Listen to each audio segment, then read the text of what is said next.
want you to use your imagination for a few moments.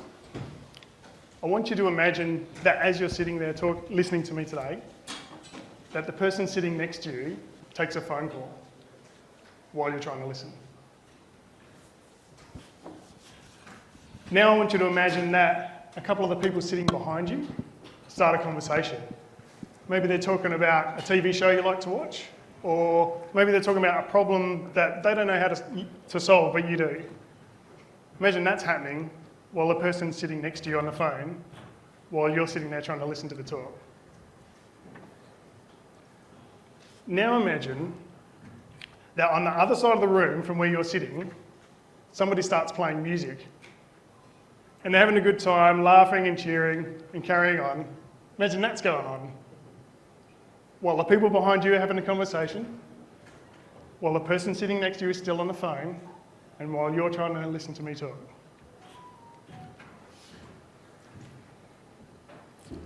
Now imagine that we're not all sitting down, but there's actually people walking around. They're walking between you and I. They're walking down the corridors, and some of them are trying to catch your attention and engage you in a conversation. Imagine that's happening while the people on the other side of the room are still having a good time. There's people behind you having a good time. Someone's on the phone next to you, and all you want to do is sit there and listen to me talk. How effective do you think you can focus on what I'm saying with all that going on?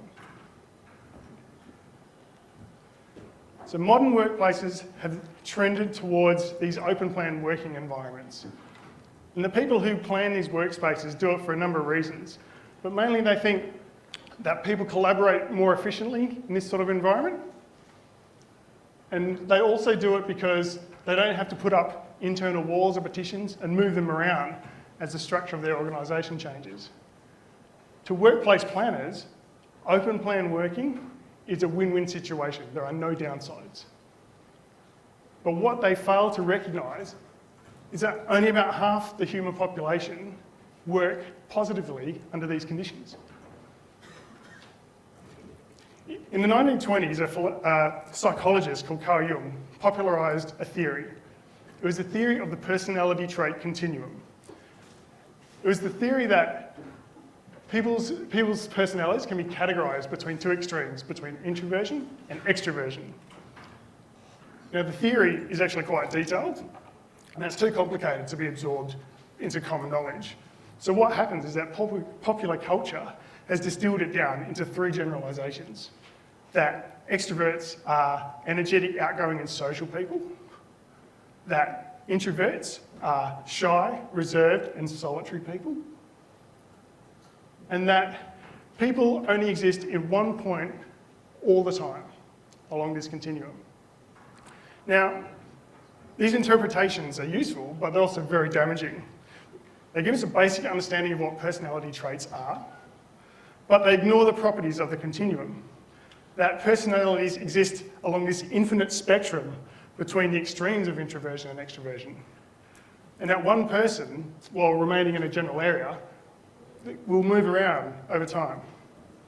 By misinterpreting the theory, people draw poor conclusions about how people respond to certain situations, conditions and stimuli. Up to 40% of the population identify as introverts. And a list of some of the common behaviours of introverts are shown on the board. Because the personality trait continuum is a spectrum, even extroverts might identify with some of these some of the time. As an introvert myself, I identify with almost all of these all of the time. I want to single this one out in particular. Too much stimulation leaves you feeling distracted and unfocused. And I want to read a quote from the article that this came from. I think it sums up the difference between introverts and extroverts perfectly. Unlike extroverts who gain energy from social interaction, introverts expend energy in social situations. After spending time in a large group of people, introverts often feel a need to recharge by spending a period of time alone. Now, I can personally vouch for the effects of being an introvert working in an open plan working environment. Years of working under these conditions affected me mentally and physically. I was like a slow boiling frog. I could feel something was happening, but I didn't know what it was. And the symptoms grew year by year, and I could only identify those symptoms. So I was exhausted almost constantly. I was stressed and easily irritated beyond my breaking point. And I couldn't perform my work duties to the standard that I knew that I was capable of. I'd come to loathe going to work every day. Now I practice mindfulness, and that does help alleviate some of the symptoms, but the effects are fleeting. For the first time in my life, I ended up needing to take medication to manage my anxiety levels just because I was going to work. It made me feel like a failure as a human being to see others thriving in this environment while I was struggling just to survive. It's irresponsible for employers to not provide adequate working conditions for all of their employees. Yet I met resistance when I was proposing changes to the perfect open plan model and the perceived benefits that it brought the organisation. I found myself unable to convince my employer to change the environment, and I was unable to continue working under those conditions. So I took the difficult decision to leave before things really got out of hand. And it was a difficult decision because I was leaving behind 10 years of great achievements. I was leaving behind a reputation for being able to succeed in the face of extreme adversity. And I was leaving behind more friendship than I've ever had at any other time in my life. So with the decision made, I began defining what I wanted for my future employer. And I focused on what made me happiest at work in the past, and the workplaces I had been happiest in the past. For me, this meant working at a small company that was making software for a lot of people, where I could use all of my skills and experience, where colleagues openly cared for each other and for their customers, and where people didn't drag each other down for favour or reward within the company. So fortunately, I didn't have to wait very long. Thanks to having a great Stack Overflow reputation, and by registering on Stack Overflow jobs, my ideal employer actually found me.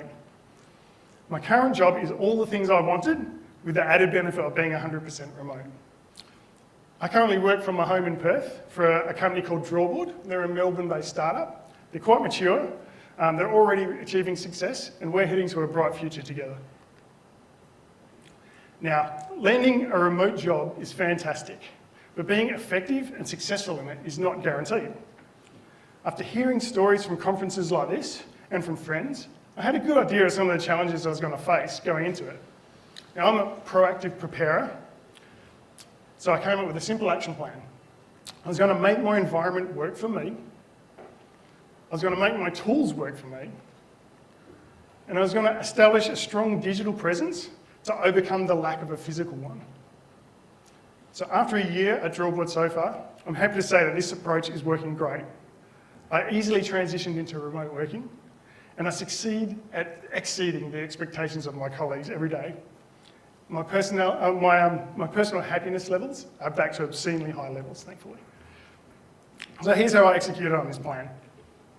As a remote worker, you have total control over your workspace. So put in the effort to make sure it works for you. Constantly evaluate what works and what doesn't work. For me, this means having a large desk with everything I need within my arm's reach, having a nice, comfortable office chair to sit on, having lots of natural light, like that, that's amazing, and having a lot of open space. Don't lock yourself in an office. My studies offer large open plan lounge room, and I have all that space to myself. I feel like I can breathe in that space. I'm also lucky enough to have a house with open brick, and that has really good sound dampening qualities. Modern houses are all these flat walls and glass. If you've got that sort of situation, put up egg cartons or some sort of sound dampening material. Having no echo is really important when you're working in that space all the time. Maintaining a presence isn't easy when you're never physically at the office. So take the time to understand your collaboration tools that your company uses, and understand what the benefits are from the tools and how to get the best out of them. At Drawboard, we use Clubhouse for work planning, tracking and showing work progress. We use Slack for text-based chat. We use Zoom and Microsoft Teams for video-based chat. And we use Confluence for documentation, for simple dashboarding, and for bringing all the information together in one place. Now, I've taken time to ensure that I can effortlessly get the best out of those tools, and I use them every day to make sure that people can see the progress I'm making and what I'm working on. Make sure you acquire the right technology. Maximise the effectiveness of every digital activity that you do. Of course, you'll need an adequate, stable internet connection. I live in an area where we have NBN, and it's very stable in my area, thank God. It's an NBN 50 plan. I get 47 down and 17 up, and it's more than enough for what I do. For doing your work tasks, you need a great quality computer that's not going to choke under load. You need as many screens as you feel comfortable with, and you need a good quality keyboard because you're going to be using it every day. If you're like me and you have a portable computer like this one, make sure you get a dock. So it's really good to plug all your peripherals into one dock and have one plug that you can just plug it, take it out, and take your computer away. So I have a Surface Pro 5. As a developer, I do it has enough grunt to do all my development tasks, all my video editing stuff. It's more than enough, and it's only an i5 processor. I have a gaming keyboard with backlights, and that is really good. Get a backlit keyboard. And I have 2 large 2K monitors plus my Surface screen, and that is more than enough for what I need. For collaborating and video and audio chat, you need a high definition camera, you need a good quality directional microphone, and you need noise cancelling headphones. So get an HD camera because it's very hard to have a conversation when the other person is blurry. HD actually has the opposite effect. It makes it feel like you're there. Have a good quality directional microphone. Don't rely on internal microphones, they all suck. Get a good quality external one, they're not that expensive. And noise cancelling headphones are really good for eliminating noise, but also they eliminate feedback. So when somebody's talking to you through your speakers, it doesn't go back through the microphone and they don't get an echo. It short circuits that, and it's a really positive experience for everybody. Work hard and work smart. So my favourite productivity practice is this. Use virtual desktops to eliminate all of your digital distraction. So I have 3 virtual desktops. I have a work one, I have a collaboration and communication one, and I have a personal one, because I use my work computer for personal and work. So put all your email and Slack and messaging and all those sorts of things on your collaboration desktop, and that can go nuts in the background while you're over here on your work desktop not seeing any of it. It allows you to do your deep work, and then when you're ready, you can just switch over very easily and do your collaboration tasks. So you control the flow of information. And of course, when you're finished work, you can go over in your personal desktop and do your work there.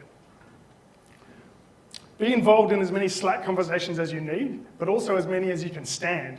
So it maximises your chance to be visible to everybody in the company. Update your Slack status daily, at least. Do it as much as you can. So it's really important that people understand how you're feeling, because they can spot trends that you might even not notice because it's you that's having them. So it gives them the chance to give you reassurance and support. It's very important that you give them the chance to do that.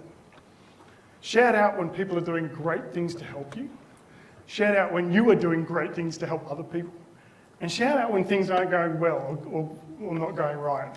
So it's really important because this helps establish a really healthy communication and culture in your environment, in your company. Record and post videos of the stuff that you're doing, because nothing showcases your work like video does. And that's actually really easy to do. When you're communicating by text, show your fun side and show your personality. Use your emojis, use your memes, use your animated GIFs, use YouTube video. All this stuff is really effective and more effective than words at times to express how you're feeling. And it shows them what your personality is like. Bring all of yourself to your communication, but be respectful. Don't hold your feelings back, but be respectful of other people. Rest away from the screen as much as you can. One of the things I miss when I was working in an open plan working environment is a space where I could just go away and chill out for 5 minutes in quiet. Now that I work from home, I can do that whenever I like, and I use it all the time. The best place to chill out is lying on your bed. Just take 5 minutes out, and then you can go back to working and you'll smash it for the rest of the day. It's really important to have that sort of option. Make sure you only work during work hours. Don't be tempted to just do that thing on your phone. Don't be tempted to go and do that thing on the computer, just that one little thing. No, stick to your start and end hours and take your lunch break if that's what your company does. It's very important. Document what you're doing as you go. You create knowledge bombs that when somebody comes to you in a couple of weeks and go, hey, didn't you do that thing? You can say, yeah, just go and read this article, and then you can get back on with doing your work. So it keeps you distraction free, but it also lets the company, it covers the company for the bus factor. If you get hit by a bus, all your stuff is there. There's no perception problems when you work remotely. So there's two I want to talk about. When you have an allocated desk at work, if you're not sitting at your desk, people actually wonder where you are and why aren't you working. That doesn't happen when you're working from home because obviously you don't have a desk. By not having that association to a desk, they think that you're working all the time. And of course you are because you're saying what you're doing and you're showing them what you're doing all the time. But it's really good and healthy to not have that perception going on. But the opposite is also true. Have you ever been in an open plan working environment sitting at a desk and you're just deep in thought and you're worrying that like, if someone's looking at me now, they might think I'm not working when really I am, and it distracts you from what you're doing? That doesn't happen when you're remote working. You don't have that fear anymore. It's very liberating. So I'm really grateful. I'm grateful to myself for recognising how much pain and sorrow I was in and for having the courage to do something about it. I'm grateful to my current employer for finding me, for being open to remote working because they're not a remote working shop, and for giving me the opportunity to be the most effective employee that I can be. So I now have control over the areas of my working life that caused me so much pain in the past. And I'm free to work without distraction and just simply enjoy getting things done. I've rediscovered joy and happiness in my work, and I've regained balance and peace in my life. I hope you've learnt something from this talk that you can apply in your own life, and I hope you enjoy the rest of your conference. Namaste.